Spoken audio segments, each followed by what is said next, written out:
সামনে একটা ফ্ল্যাক্স আছে, সেই ফ্ল্যাক্সটা নিয়ে আমাদের মায়েরা সে মিছিল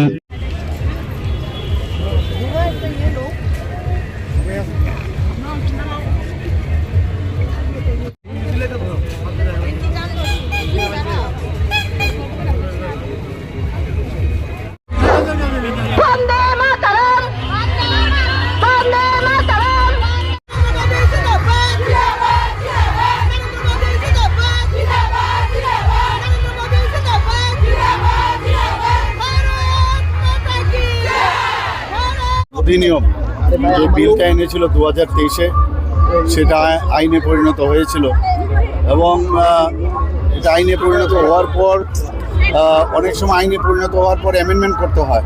তো অ্যামেন্ডমেন্ট করতে গিয়ে দেখা যায় যে কিছু কিছু জায়গায় একটু পরিবর্তনের প্রয়োজন, অ্যামেন্ডমেন্ট হয় এই কারণে।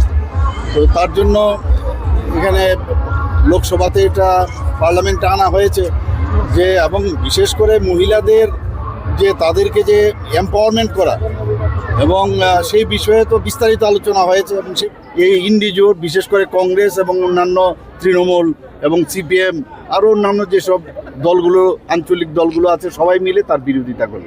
সত্যিই আমি বলবো যে এর জন্য আমরা এর আগেও আমরা এই বিষয়ে সাংবাদিক সম্মেলনে বলেছি, পুরো ডাটা শুদ্ধ আপনাদের সামনে রেখেছি এবং এটা মহিলাদের প্রতি একটা অবিচার হলো আমি বলবো।